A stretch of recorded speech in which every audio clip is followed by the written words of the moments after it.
Increasing focus at work.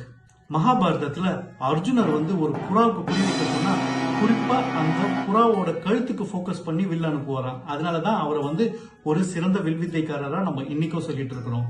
நம்ம எப்படி பிசினஸ்க்கும் சேல்ஸுக்கும் focus increase பண்றது, சில மேஜர் செலிபிரிட்டிஸ் கிட்ட கத்துக்குவோம்.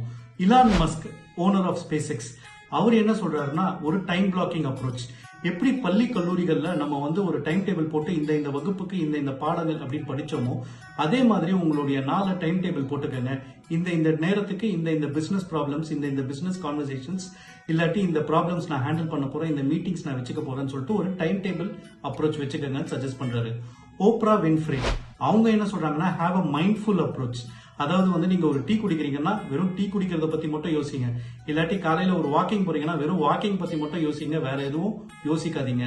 இந்த மாதிரி சின்ன சின்ன விஷயங்களுக்கு அதுக்குரிய ஃபோக்கஸ் மட்டும் கொடுத்தீங்கனாலே நாளைக்கு உங்களுக்கு ஒரு பெரிய சேலஞ்ச், ஒரு பெரிய சிச்சுவேஷன் வரும்போது உங்களோட ஃபோக்கஸ் தானா இம்ப்ரூவ் ஆகும் அப்படின்னு சொல்லிட்டு ஓப்ரா வின்ஃப்ரே சஜஸ்ட் பண்றாங்க.